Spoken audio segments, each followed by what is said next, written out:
Hey, Get Fox here. Today we're going to rank all the blockbusters put out on Friday. Now, I know it's a few days after that. Let me know if you guys would rather have me put this out immediately or whether you like me to actually use all the cards first before ranking them. Because I've used them all. I'll go through which one's my favorite, which ones I think you should get. The number 1 through 25 here on the list. We'll rank them. Let's start from the bottom, though. So, what I think is the least important position in Madden is punter, Sam Martin. Don't get a punter for 500K. Dumb. Also, on that note, Justin Tucker's 500K too, and he as a kicker is 99 kick power, which is great. But you got the guys like Greg the Leg, and he's going for like under 200K, and I'd much rather have a kicker with 98 kick power with the important part, focus kicker, and then spend the coins elsewhere. Of course, the +1 for 300K, in my opinion, isn't worth it. But if you have like a 25 million coin team, go ahead and spend it for the extra +1 on the kicker. All right, you also get, clutch kicker, whatever, but that doesn't really matter. All right, number 23, another underused position. Now, this is going to be a fast one because all these cards basically have maxed out stats. There's a little bit of variance between them, but this is a lot of how I value positions in the game. And basically what kind of impact on the field that you're going to see from those positions. So that's it's not so much the players themselves because their stats are so great. It's position scarcity versus replacement cost for those positions that this list is really going to be ranked on. So next up after Devlin, give me Kerrigan. Now, why are you like, oh, Kerrigan's got really good stats? Every single card on this list has stats. I just said that. Why is Kerrigan so low? Well, Kerrigan, as a right outside linebacker, has less than 91 zone. Let's go take a look at it. So you can, of course, boost it up to 91. Don't give me that, oh, you could get the motivator. But 88 zone coverage in this card when you can get other ones that already have the 91 zone coverage. And 87 speed. 6'4", yeah, sure, that's a great height for a user. But 87 speed isn't remarkable when you have other guys that are taller, that are faster. So this card out of the Blockbuster promo, that's why it's ranked so low, because every single card in this promo is so dang good. So maybe you have an issue with your card being ranked so low, your guy, but trust me, the cards just get better from here. And Kerrigan, the biggest problem with Kerrigan though, let's go back. Let me show it to you. This is gonna kill a few cards here. Look at those red chems. Red chems mean so much in this game. Sure, Unfakeable is good. Jump the Snack isn't. And Secure Tackler is a thing in this game still, so you're going to need it on every single card. Every single high-end card's got to have Secure Tackler. So if you don't have Secure Tackler, get the F off my defense. That means you too, Geno Atkins. Great stats, probably the better of the two defensive tackles for stats, but get off my team. You don't have Secure Tackler. Easy enough. These next 5 are going to be fairly self-explanatory with my thoughts and basically everybody's thoughts on how the offensive line plays this year and the differences in opinion here. So all these guys have 99 run block, 99 pass block. So you can basically intermix them, whatever position you have the worst. But I think I put the right tackle number 1 because I think it's the lowest competition spot. So he takes 1 with a bullet, and I don't think there's anybody that even really comes close. You can say Dotson, but Dotson's the only alternative, and he was like over 1 million coins prior to this promo, and he just crashed. All right, next up on the list, let's go with Mr. Fletcher Cox here. Let's take a look at his stats. Mr. Cox here, he has the Secure Tackler. So while not a super amazing finesse move, he's got 98 block shed. So you want the block shed motivator to get him high, but 99 power move. So obviously, from a pure stats standpoint, Geno Atkins, I rate him lower block shed. But Fletcher Cox, because of the Secure Tackler, is just so much better in my opinion. Even though Geno might be a little bit, come on, bring it up. Actually, now that I look at it, he's slower too. For some reason, why did I think Geno Atkins was faster than Fletcher? I made a mistake. No, Fletcher's much superior to Geno. So go ahead and get that Fletcher. All right, let's go back to the notepad. I just made a mistake there, but it was in my favor anyways because Geno's so lowly rated. All right, next up, Cameron Jordan and DeMarcus Lawrence. You guys know how defensive linemen, offensive linemen play in this game. Like, I rank the offensive linemen lower than the defensive linemen.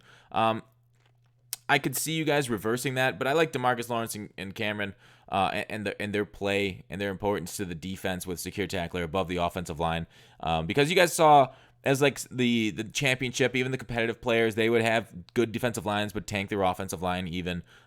So I'm just kind of that same way. You don't see a lot of production, but I do think it is important to have block shed there to stop the run. Against the pass, it's not going to be the hugest deal, but that's kind of how I rate the defensive line versus the offensive line. I rate it just slightly more important than the 5 on the O-line.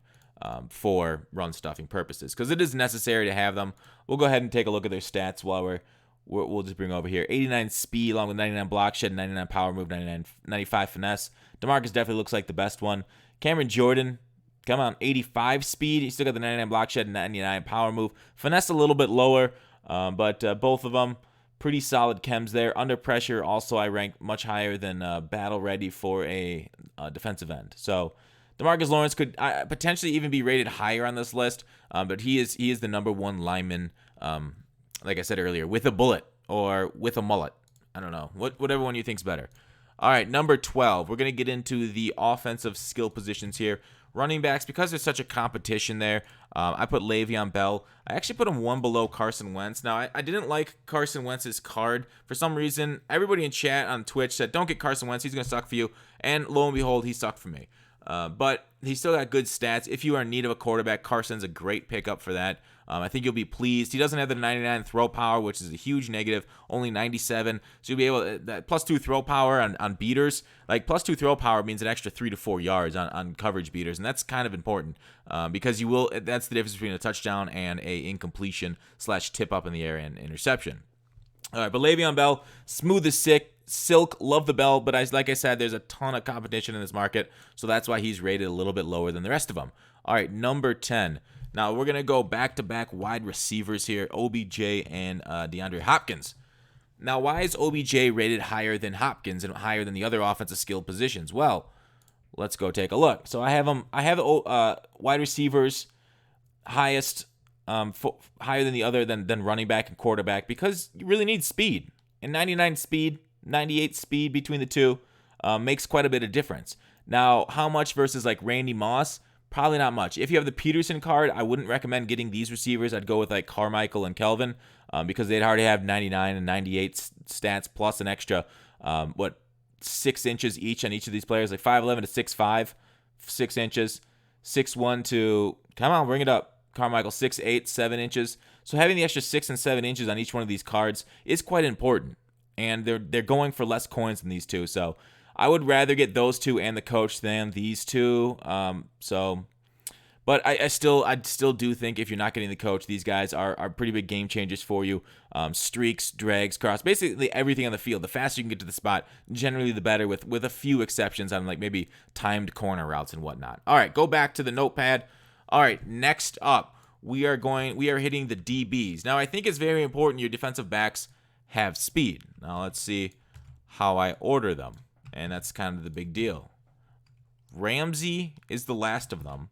And you'll probably understand right off the bat why I rated him last. No secure tackler means I don't like you. But if you run a man coverage, Jalen, Sanders, Peterson. If you run a man coverage chem defense, it's very valuable. Having that speed, having that man, we'll go and take a look at him. Having Pat Pete at 99 speed, 99 acceleration, 99 agility, 99 man coverage, 96 zone over the threshold, 99 press. I mean, this is just an absolute lockdown corner.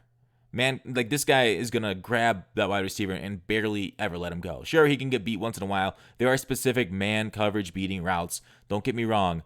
But man, this is a great corner for man coverage. Jalen, everybody's in the comments were like, low man coverage in 18. With these kind of corners, you can call man coverage.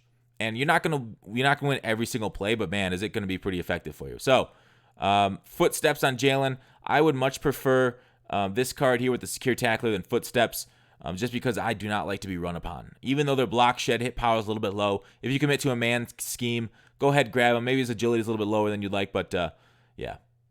Love those cards for that kind of coverage. And basically, they can do most everything. But Ramsey, I just wish he had secure tackler instead of pick specialist. All right, go back to the notepad. So that's 5, and then 6 and 7.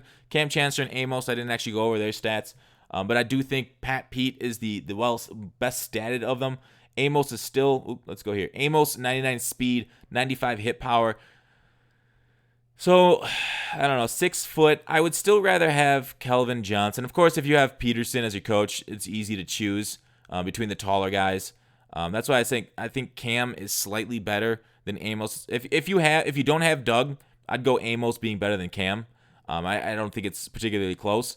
But if you do have Doug, I'd probably take Cam with his 97 speed at 6'3", over 99 speed at 6 foot with the extra hit power that Cam possesses. Secure tackler footsteps versus secure tackler unfakeable is also, in my opinion, footsteps are greater than unfakeable in this game right now.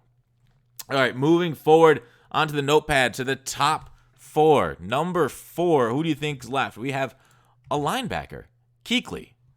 Not too bad, not too bad at all. Go back to it, Kuechly. So Kuechly's cards in this game, I didn't love his last card. You guys like, Kuechly's only got 92 speed. Why would you rank him so high on your list, even though you are a speed slut, a well-known speed slut? It's because for some reason, and I don't know why these Kuechly cards play so well for me, but this guy, I want to hate him. Trust me, I want to hate this card. Only 6'3", only 92 speed. I got him boosted up to 94 with Doug Peterson. But he just did nothing but make plays for me on the field. I much better than Ray Lewis for me. I don't know what it's about Kuechly. Get him. I think you'll be pleased. Maybe it's the hot hand for user picks, but he did amazingly in the center of my defense. All right, next up on the list, number 3, Travis Kelce. Woo-wee. All right, Travis Kelce over all of them. Now, why is this offensive weapon more important than the other ones? Well, let me verse you in run block and height. 6'5", so he's near a top tight end for height for high point passes. 90 run block, essentially another lineman out there. Not a blockbuster lineman because those have 99, but 90 run block, still solid, can hold it on the line of scrimmage. 97 route, 99 catch in traffic, 99 spec. Like, this is the perfect tight end. 96 speed. It's a matchup nightmare. I mean, yeah, sure, they can have Shaz and Mania, but generally a matchup nightmare for defenses. So that's why I rate him so highly. Get this Kelce as your number 1 offensive choice. All right, now let's go back to the list for number 2. Number 2 is somebody that could potentially run with Kelce a little bit. Now, let's check out his stats and why that would be. Mr. Anthony Barr. Left outside linebacker, sitting pretty at 6'5", if it would come up. Let's take a look at his full stats because we like this card so much. 5'15", going for a pretty penny, of course. But 97 speed with the Peterson. The stats, these are like cornerback type stats. Jumping 93 at 6'5", beautiful. He can rush the passer beautifully, especially if you're the motivators. 98 power move, 96 finesse move at that point. Good catching, hit power amazing, block shed, pursuit, tackling, zone coverage. Man coverage 87 is his only weakness. You cannot, I repeat, cannot man him up on Kelce and expect to be shut him down. So blanket coverage can get that up to 90, of course. Anyways, I do think, the most versatile linebacker we've got all year. Maybe not a perfect, 5-tool player with the lack of man coverage, but, you really can't do much better than this linebacker out there in your core. Really competes well, probably better than Floyd out there. So I do recommend Anthony Barr as my number 2 choice. Now, Anthony Barr, you're like, who could beat Anthony Barr in the Blockbuster ratings? Who is the greatest? Answer me that. Read me that. Who is number 1? Who will always be number 1? Taiwan. So let me know what you guys think of the list, and I will see you guys tomorrow. Let me know what you guys think of the Blockbuster program in general. Did you like that they maxed everybody's ratings out? I think it's kind of cool. Artwork was amazing. Everything was pretty fire. We'll go out on Mr. Anthony Barr. All right, take it easy, dudes.